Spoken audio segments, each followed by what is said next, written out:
নিমন্ত্রণ বাড়িতে।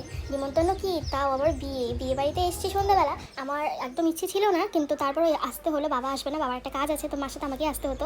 আর দেখো পিসিটা কোথায় রাখছে পয়সা, মানে আমাদের কাছে কিছু চেয়েছিল কিন্তু দিতে পারিনি, মানে আসার সময়টা হয়নি। মার আজকেও পোলিও ডিউটি ছিল, তো সারাদিন ওখানেই গেছে।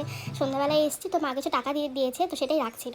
তো আর ইনি হচ্ছেন মেয়ের বাবা। তো মাকে বারবার বলছে এসছো তোমরা, ভীষণ ভালো লেগেছে বৌদি, এসছেন আপনি। মানে বারবার আমাদেরকে তো বাইরে বসতেই দিচ্ছিল না, ঘরে বসো, এই করো ওই করো, মানে হই হলো একটা পরিস্থিতি। ভীষণ ভালো লেগেছে গিয়ে, মানে এত সুন্দর আপ্যায়ন করেছে কি বলবো। আর ওই একটা কথাই আছে না, মানে বড় লোকের বাড়িতে গেলেও এরকম হয় না। তো তারপর এই তো সবাই নাচানাচি করছে, এখন বর আসবে। মেয়েকেও একটু দেখিয়ে দিলাম ছোট্ট একটা ক্লিপ, ভালো করে তুলতেই পারিনি তো, আমার লজ্জা লজ্জা লাগছিল হালকা। তো তারপর হচ্ছে ওই তো সবাই নাচছে, আর এখানে মেয়ের বাবাও ডান্স করছে, আমার তো দেখে ভীষণ ভালো লাগছে। মা বলছে ভিডিও কর, তো টুকটুক করে নিলাম। তারপর এখন বর আসবে, তো ভেবেছি বর আসলে বরকে দেখে চলে যাবো, অনেকটা রাত্রি হয়ে গেছে। এখন প্রায় 10:30 কি 11টা বাজে। আজকে জানো আমরা রাস্তায় তো ভয় পেয়ে গেছি, একটা টোটো ছিল না, নিয়ে আসার লোক ছিল না, কিছু ছিল না। আমি আমার একা এসেছি। তো বেশি একটা দূর না আমাদের বাড়ি থেকে মাসির বাড়িটা যত দূর তত দূরে এটা হবে।